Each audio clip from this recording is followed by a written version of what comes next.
आज हम करने जा रहे हैं बेसिक, पिछली क्लास में हो गया था। आज n term of an AP सीखेंगे, ठीक है। N term of a AP.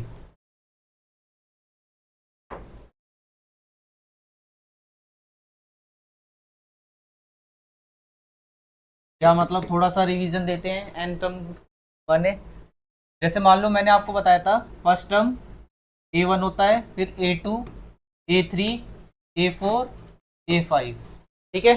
ये सारे आपके टर्म्स हैं। फिर मैंने बोला था इसको करने के शॉर्टकट कितने बढ़िया है। अब वो फॉर्मूला बताना है ना। A1 को A बोला जाता है, इसको A प्लस डी बोला जाता था, इसको A प्लस 2D बोला जाता था, इसको A प्लस 3D बोला जाता था, इसको A प्लस 4D बोला जाता था। मैंने यही सिखाया था पिछली क्लास में कि जो भी आएगा ये उसके एक नंबर कम कर दो। अब ये बनता कैसे है वो आप जानोगे। देखो, n term of an AP का मतलब, ठीक है, जैसे ये एक फॉर्मूला इससे बनता है ये, ठीक है। आपको पता ए मतलब फर्स्ट टर्म, ए मतलब first term, n minus one और ये डी, एन माइनस वन और ये डी, डी माने कॉमन डिफरेंस, डी माने कॉमन डिफरेंस, ठीक है। याद है तो सारा डिफरेंस होता था। इसी में पूछा जाता है, ये कोई भी रख लो आपको सारे फॉर्मूले मिल जाएंगे। ये आपका मेन फॉर्मूला है इस चैप्टर के लिए, सबसे मेन फॉर्मूला है ए एन। और अब इसमें देखते हैं कौन सी चीज क्या क्या है, ठीक है। जैसे मान लो एक सीरीज ले लेता हूं मैं, ठीक है। 2 3, चलो 2 3 नहीं, थोड़ी कोई बढ़िया सीरीज लेते हैं।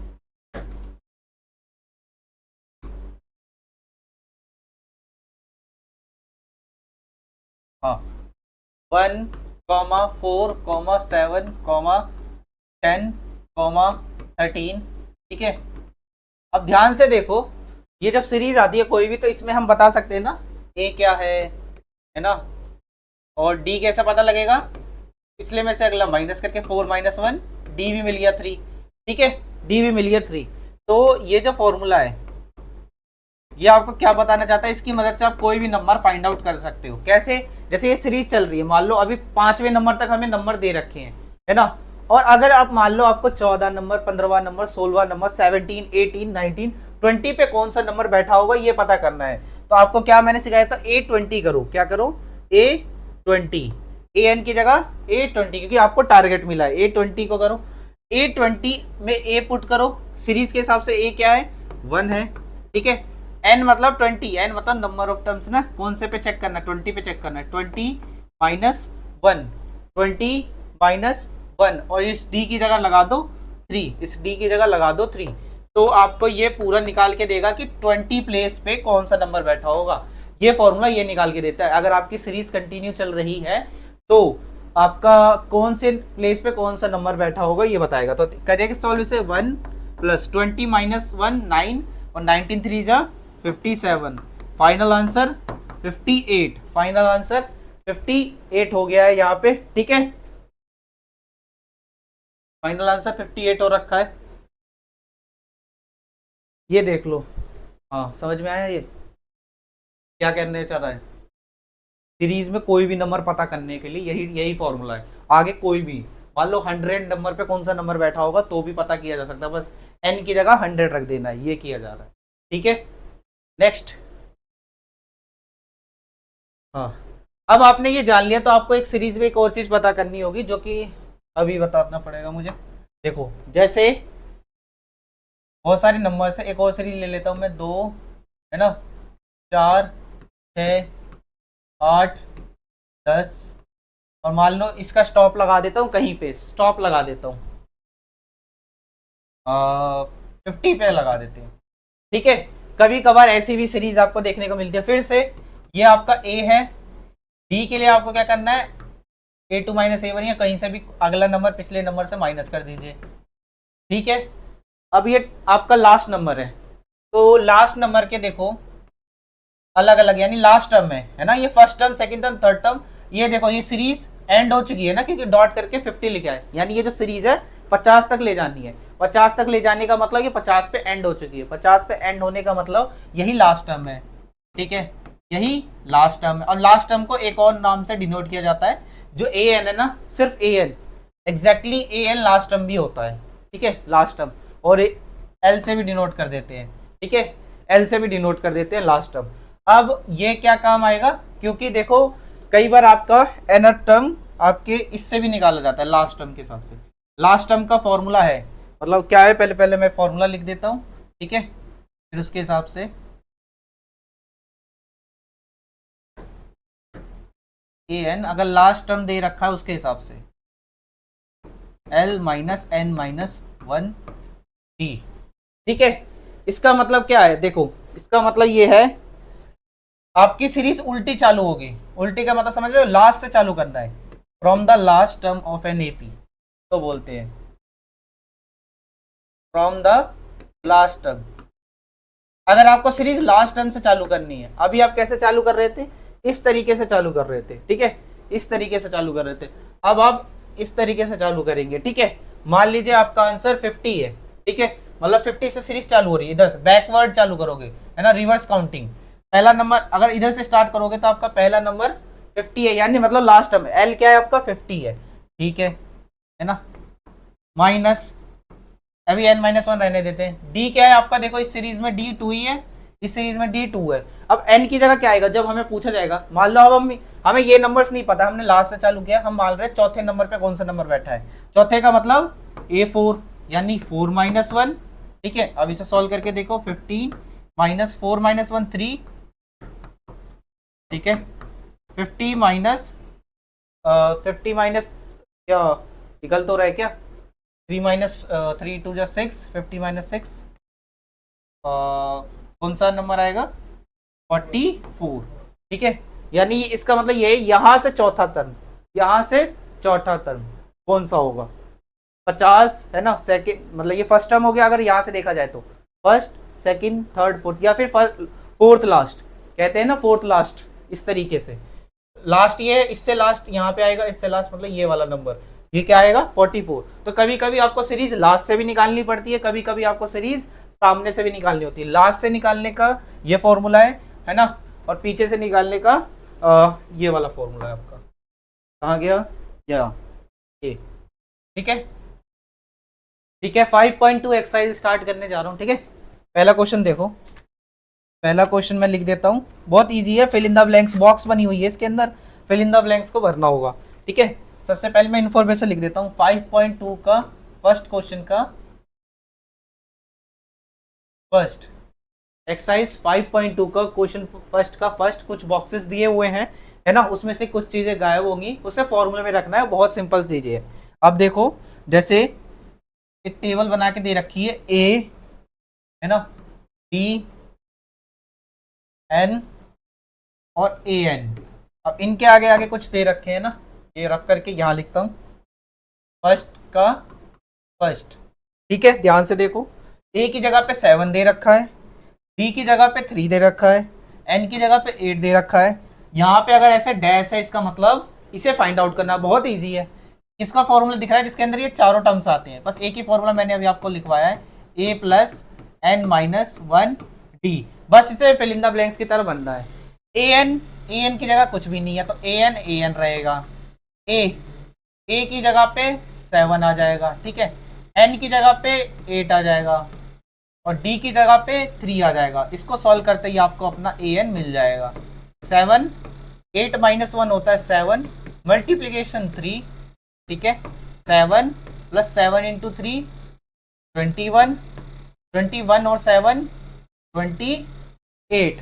ये आपका फर्स्ट क्वेश्चन, ठीक है वीर कृष, ये आपका फर्स्ट क्वेश्चन। आपको चीजें दी गई हैं, है ना, चीजें दी गई हैं, बस फुलफिल करनी है, जो मिसिंग होगा वो फाइंड आउट करना है। तो मिसिंग क्या था 28, यहाँ पे मिसिंग था ना, देखो हाईलाइट कर दिया, 28 इज द आंसर, ठीक है, ये इक्वल्स टू है 28, ठीक है। इसी प्रकार सेकंड क्वेश्चन देख लीजिए, सेकंड क्वेश्चन यहाँ नोट कर देता हूँ, फिर से वही ए डी इंफॉर्मेशन मिली रहेगी एन और ए एन, ठीक है। ए की जगह पे -18 दे रखा है, ए की जगह पे दे रखा है -18, डी की जगह पे डैश है, यानी इसको फाइंड आउट करना होगा। एन की जगह पे 10 दे रखा, ए एन की जगह पे 0 रख रखा है। कुछ नहीं करना, सीधा फॉर्मूला लगाओ, देखो वो वाला जो सिखाया गया, ये वाला फॉर्मूला लगाओ और इसमें चीज़ों को रख दो। ए एन की जगह 0 है, 0 रख दो। ए की जगह पे -18 है, एन की जगह पे 10 है, 10 -1। डी की जगह हमें डी तो निकालना ही है, तो डी को डी रहने देते हैं, ठीक है। ये 0, ठीक है। सबसे पहले इसको हटाना होता है, इसको इधर लेके जाओ, जब ऐसा क्वेश्चन आता है यहाँ का मिसिंग। -18 उधर जाएगा, प्लस का 18, और ये 10 - y 9 डी हो जाएगा, ठीक है। ये हो जाएगा 18, ये हो जाएगा 9d, डी 18 डिवाइड बाय 9 आपको भी पता है 2, ठीक है।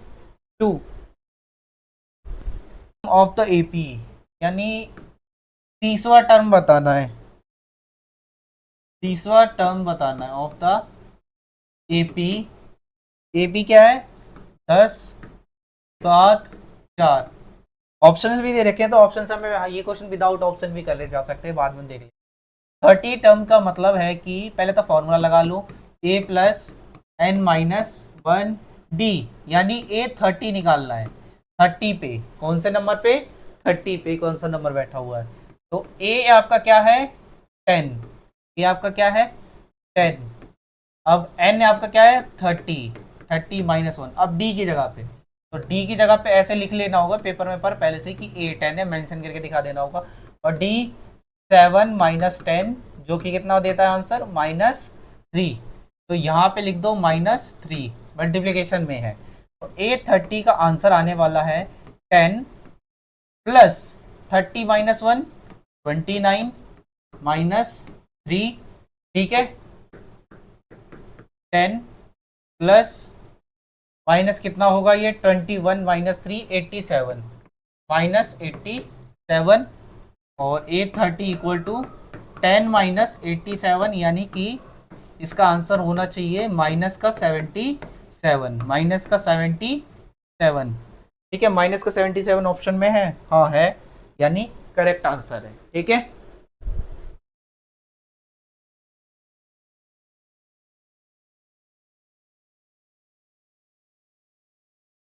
ठीक है, इसी प्रकार से सेकंड क्वेश्चन भी है, देखिए। आपको 11 टर्म चेक करना है, क्या आएगी ऑफ द एपी। अगर आपकी एपी है -3, -1/2 और 2। फ्रैक्शन वाले भी कभी कभी आ जाते हैं, तो ज़्यादा दिक्कत की बात नहीं है। पहले लिख लो ए की वैल्यू -3, डी की वैल्यू के लिए आपको -1/2 में माइनस करना पड़ेगा 3। अगर कुछ नहीं है तो यहाँ पे वो लगा लो। अब इसे सॉल्व करते हैं, -1/2 माइनस माइनस प्लस 3/1। अगर इसे सॉल्व करने जाएंगे, 2 के टेबल में 2 1 टाइम में आता है, 1 मल्टीप्लीकेशन 1 -1, 1 के टेबल 2 6। तो इसका आंसर आना चाहिए 5/2, क्योंकि प्लस माइनस माइनस 6 - 5, ठीक है। ये आ गया आपका 5/2। आपको ए मिल गया, डी मिल गया, आपको A11 निकालना है, ठीक है। A11 निकालना है, जो कि क्या होता है, अभी मैंने आपको बताया था ना, ये फॉर्मूला आपको डायरेक्ट भी कर सकते हो और आप इस तरीके से भी। an प्लस, पहले फॉर्मूला, अभी तो हैबिट बना रहे हो आप, तो फॉर्मूला लिखो। a की वैल्यू क्या है? -3। n की वैल्यू क्या है? ठीक है, A11 है ना, यहाँ पे बस 11 पुट कर, A11 कर दो, 11 - 1। d की जगह पे आप 5/2 पुट कर दो, तो A11 आएगा आपका -3, ठीक है, प्लस 11 - 1 10 मल्टीप्लीकेशन 5/2, इस 2 1 जा 2 5 जा -3, 5 5 जा 25, 5 5 जा 25। A11 की वैल्यू होनी चाहिए -3 + 25, यानी 22। A11 की वैल्यू होनी चाहिए 22, ठीक है। ऑप्शन में है आपके, ठीक है, ऑप्शन बी है, ठीक है, ऑप्शन में था आपके, ये है। ये क्वेश्चन नोट डाउन फटाफट। फर्स्ट करते हैं, मान लो 2 है, एक बॉक्स मतलब यहाँ पे एक नंबर आएगा और आपको पैटर्न के हिसाब से नंबर लगाना होगा।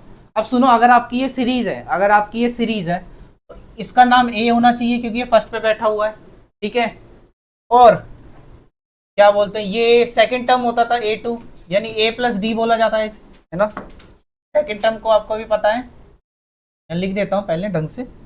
इसे A1 बोला जाता है, A2 बोला जाता है, A3 बोला जाता है ना। अगर इसको AP के फॉर्म में लिखा जाए तो ये A माना जाता है first term, second term A plus D होता है हमेशा, third term A plus 2D होता है।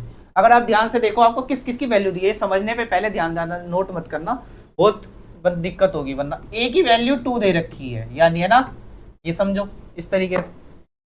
बहुत इजी क्वेश्चन है देखने में, देखो। और A प्लस 2D की वैल्यू, यानी A3 कितना दे रखा है ना, A प्लस 2D की वैल्यू। अगर आपको और अच्छे से देखना है तो ये देखो, A1 की वैल्यू 2 है, इसका मतलब A की वैल्यू 2 है ना, फर्स्ट पार्ट। A3 की वैल्यू मतलब तीसरे नंबर पे कौन सा है, 26, A3 की वैल्यू 26 है। आपको भी पता है A3 किस में कन्वर्ट हो जाता है, A प्लस 2D में, ठीक है। ये आपका इक्वेशन है। अब ये A की सीरीज है तो यानी ये जो A की वैल्यू है यहाँ पुट करी जा सकती है, A की वैल्यू यहाँ पुट करी जा सकती है। तो देखो करके देखो, A की वैल्यू 2 हो गया, 2D और 26, इस 2 को उधर ले जाना होगा, 2D 26 माइनस 2, ठीक है, 2D 26 minus 2 24D 24 divide by 2, कितना, D का आंसर 12। और जब आपको A और D मिल जाता है, आपको पता है ना A और D मिल जाता है लाइफ में, तब आप कोई सा भी नंबर खोज सकते हो। इसके अंदर अगर आपको जैसी A D मिल जाए, क्योंकि A ही D ज्यादा जरूरी है इस चैप्टर के अंदर, A और D एक बार पता चल गया तो आप कोई भी नंबर खोज सकते हो, ठीक है। जैसे क्या ढूंढना है आपको, कौन सा मिसिंग है, A2 मिसिंग है, और आपको भी पता है A2 के बनाने के लिए आपको किसकी जरूरत है, क्या फॉर्मूला, A प्लस D, यानी A और D को प्लस कर दो, 2 प्लस 12, यानी A2 का आंसर होता है 14। तो यहाँ पे फिल इन द ब्लैंक्स में कौन सा आएगा, फिल इन द बॉक्स में 14, ये है आपका आंसर सॉल्यूशन। इस तरीके का क्वेश्चन आएगा, ये इजी वाला। अब एक 2 इक्वेशन वाला करते हैं जो कि एग्जाम में ज्यादा आता है, 2 इक्वेशन वाला, ठीक है। बाकी सारा आप होमवर्क कर लेना। सेकंड 3 है, ये 4 है, जो जो इन्फॉर्मेशन गिवन है उसके हिसाब से चलो। आपको A2 गिवन है ना, तो लिखो A2 है 13, और आपको पता है A2 क्या होता है, A2 होता है A प्लस 1D यानी A प्लस D 13। इसको बोल दो equation number first, equation number first, ठीक है, इसको बोल दो आप लोग इक्वेशन नंबर फर्स्ट, ठीक है। और आपको क्या गिवन है, A4 की वैल्यू गिवन है, A4 पे कौन सा नंबर बैठा है, 3, ठीक है। A4 पे बैठा है 3, A4 को आपको पता है ना क्या लिखते हैं, A प्लस 3D, ये है आपकी इक्वेशन नंबर 2। अब आपको मैंने ये बताया है, अब आप इसको, ये 2 इक्वेशन है जिसके अंदर दोनों ही चीजें आपको मिसिंग है, A भी मिसिंग है और D भी मिसिंग है। जब ऐसा होता है तो ये आपको चैप्टर 3 बताना चाह रहा है। चैप्टर 3 में ऐसे इक्वेशन, 2 इक्वेशन को सॉल्व करने के 2 तरीके हैं, सब्स्टिट्यूशन और एलिमिनेशन। तो मैंने आपको बताता हूँ, सबको सबसे आसान रहता है एलिमिनेशन। सब्स्टिट्यूशन भी आसान है लेकिन एलिमिनेशन ज्यादा आसान रहता है कभी भी सॉल्व करने के लिए AP के भी इक्वेशन, ठीक है। क्यों, क्योंकि देखो A सेम है सब में, है ना, A सेम है, A सेम है, ज्यादातर केस में नहीं होगा तब हम बना लेंगे, दोनों केस भी देखा था ना, A सेम। और मैंने आपको ये भी बता रखा है कि जब एलिमिनेशन में इसे सॉल्व किया जाता है, नहीं आता पुरानी वीडियो में जाके देख लेना, एलिमिनेशन है, ठीक है। नहीं आता, देखो A और A ये दोनों सेम है, सेम बनाने का टारगेट होता है, पहले से सेम है तो नहीं बनाना सेम। अब तो जब दोनों प्लस के हो, A मतलब जो सेम है, जैसे A और A सेम है और ये दोनों ही प्लस के हैं, तो इन्हें एलिमिनेट करने के लिए आपको क्या, इसमें क्या करना होता है, एडिशन और सब्ट्रैक्शन करना होता है। तो इस वाले केस में हमें क्या करना होगा, सब्ट्रैक्ट करना होगा। क्या करना होगा, सब्ट्रैक्ट। तो बड़े में से छोटा, ऐसे लिखो, सब्ट्रैक्ट इक्वेशन 1 को घटाना होगा फ्रॉम 2 से, ठीक है, 1 को हटा दो 2 से। इसका मतलब आपको ऐसे लिखना होगा A प्लस, ठीक है। अब इसको माइनस की फॉर्म में लिखे तब आपको आंसर मिलने का ट्राई होगा, A plus 3D equals to 3A plus D equals to 13, ठीक है। आपका क्या कहता है, minus minus and minus, elimination में यही सिखाया गया था, ठीक है। ये A से A कैंसिल हो गया, प्लस माइनस माइनस, 3D में से एक D चला गया तो 2D, और 3 में से 13 गया तो माइनस का आने वाला, इतना पता है क्योंकि छोटे से बड़ा माइनस हो रहा है। 3 में से 13 गया तो -10, तो डी का आंसर आपका आने वाला है -10 प्लस 5, सॉरी -10 डिवीजन 2, तो डी का आंसर आ गया आपका -5। इस डी का आंसर आपको पता है ना, एक आंसर ढूंढने के लिए किसी भी इक्वेशन में पुट कर दो मिल जाता था। तो सबसे इजी जो आपको लगती है वो तो फर्स्ट ही इजी लग रही है ना। पुट d इक्वल टू -5 या put the value of d in equation, जो भी आपको अच्छी लग रही है उसमें करके सकते हो। 1 में करता हूं मैं a plus d equal to 13। अगर a निकालना है ना तो d की वैल्यू -5 है, तो आपका a -5 equal to 13a 13 plus 5, ठीक है, a 13 प्लस 5, a का आंसर 18 आ चुका है। जब आपको a और d का आंसर मिल जाता है तब आपके लिए कोई भी नंबर को ढूंढना कोई बड़ी बात नहीं रह जाती है। ठीक है, ठीक है, सॉल्व करें। a1 ढूंढना है, आपको पता है a1 किसे कहते हैं, a1 a को ही कहते हैं, और a आपको मिल चुका है 18, तो पहले बॉक्स में क्या नंबर आएगा 18। थर्ड बॉक्स a3 ढूंढना है, a3, ठीक है, ठीक है, क्या हुआ मिस्टेक है, 8 आएगा, अच्छा सेकंड वाले में, ठीक है, देखते हैं। a3 में a प्लस 3 के लिए a प्लस 2d करो, ठीक है, a कितना है 18 प्लस 2 मल्टीप्लीकेशन d की वैल्यू -5 है। अब इसे सॉल्व करना है, तो 18 -10, 18 -10 और 8 आया, इसका आंसर आया 8। ठीक है क्रिस, डन करते हैं। क्वेश्चन नंबर 4, सीरीज है आपकी 3, 8, 13, 18 और फिर गैप डाल के 78 है। तो ये आपसे पूछना चाह रहा है कि 78 कौन से नंबर पे आएगा, यानी n की वैल्यू पूछना चाह रहा है। अगर ये सीरीज कंटिन्यू हो तो 78 कौन से नंबर पे आएगा। ठीक है, फ्रेम से बाहर हो गया होगा, ठीक है, 78 है ना आपके क्रिस, आपके उसमें होगा, बुक में देख लेना। 3, 8, 13, 18 डैश 78 कौन से नंबर पे आएगा। तो आपको बस ऐसे क्वेश्चन में जिसमें आपको टारगेट मिला है कि ये नंबर कौन से पे आएगा, उसको बस आप इसी फॉर्मूले से सॉल्व करोगे, आपका आंसर आ जाएगा। ठीक है, जो भी आपका टारगेट नंबर यानी 78 चेक करना है ना, 78 किस नंबर पे आएगा उसको यहाँ लगा दो, यानी ये आपका कहीं ना कहीं लास्ट टर्म है, लास्ट टर्म है, और लास्ट टर्म क्या क्या बोला जाता है, an बोला जाता है। 78 पहला टर्म आपका 3 है और n तो हमें निकालना है, n तो हमें निकालना है, बचा क्या d निकालो, 8 - 3 क्या है 5, d भी आ गया। बस इसे सॉल्व करते ही हमें पता लग जाएगा कि जो 78 है वो कौन से नंबर पे बैठा होगा, मतलब कौन से प्लेस पे बैठा होगा, फर्स्ट पे, थर्ड पे, फिफ्थ पे, सिक्स्थ पे। तो देखो पहले तो इसको करा जाता है सॉल्व, ये प्लस वाला है ना, कि इसको इधर ले आते हैं, जो भी यहाँ से ये नंबर होता है फर्स्ट नंबर इसको यहाँ लेके आइए। ठीक है, 78 - 3 होता है 75, और ये होगा n - 1 5, 75 डिवाइड बाय 5 n - 1, ये 15 टाइम्स चला जाएगा। ठीक है, 15 - 1 इधर ले आओ, n ये हो जाएगा 16। इसका क्या मतलब आया, ठीक है, इसका ये मतलब आया, अगर आप इसको 16वें नंबर पे चेक करोगे, जैसे ये पहला, ये दूसरा, तीसरा, चौथा, पांचवा, छठा, सातवां, 7th 8 9 10 11, तो 16th पे जो नंबर होगा वो आपका 78 होगा। ठीक है, ये है आपका ऐसा क्वेश्चन। ऐसे क्वेश्चन आते हैं ज्यादातर A1 मार्क्स में, है ना, पेपर में, कि लास्ट वाला जो नंबर है वो कौन से नंबर पे होगा, या ये नंबर है कौन से नंबर पे होगा। तो बस कुछ नहीं, उसको an की जगह पे रख लेना है, बाकी सारी चीजें बस n को नहीं रखना, क्योंकि n ही बताएगा आपको कौन से नंबर पे होगा आपका क्वेश्चन। ठीक है,